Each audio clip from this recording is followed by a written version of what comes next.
মই সৰ্বপ্ৰথমে অসম প্ৰদেশৰ ভাৰতীয় জনতা পাৰ্টীৰ সভাপতি দিলীপ শইকীয়া ডাঙৰীয়া, অসমৰ মাননীয় মুখ্যমন্ত্ৰী ডক্টৰ হিমন্ত বিশ্ব শৰ্মা ডাঙৰীয়া আৰু নেশ্যনেল প্ৰেছিডেণ্ট নীতিন নবীন ডাঙৰীয়াক মোৰ ফালৰ পৰা মই শুভেচ্ছা জ্ঞাপন কৰিছোঁ। বিশেষকৈ অসমৰ মাননীয় মুখ্যমন্ত্ৰী হিমন্ত বিশ্ব শৰ্মা ডাঙৰীয়াৰ প্ৰচেষ্টাত আজি পঞ্চমবাৰৰ কাৰণে ডিব্ৰুগড় সমষ্টিত মই টিকেট পালোঁ। আগতেও মই 4বাৰ ইয়াৰ পৰা জয়লাভ কৰিছিলোঁ আৰু এই জয়লাভত ভাৰতীয় জনতা পাৰ্টীৰ কাৰ্যকৰ্তা আৰু ডিব্ৰুগড়বাসী ৰাইজৰ মৰমে আজি মোক এই পঞ্চমবাৰলৈ ইয়াত কৰিবলৈ এটা সুবিধা দিলে। মই আগন্তুক দিনত মই প্ৰচেষ্টা কৰিম এটা সুন্দৰ পৰিৱেশ সৃষ্টি কৰিবলৈ আৰু ডিব্ৰুগড়ৰ পৰা জয়লাভ কৰাৰ পাছত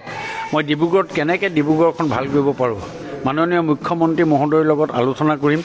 দ্বিতীয় ৰাজধানী হিচাপে যেতিয়া ঘোষণা হ'ল, ঘোষণাৰ পাছত আমাৰ এখন ৰাজধানীত আমি কি কি কাম কৰিব লাগিব, কেনেকৈ আগবাঢ়ি যাব লাগিব, এই গোটেই কথাবিলাক এটা পৰিকল্পনা কৰি আমি আগুৱাই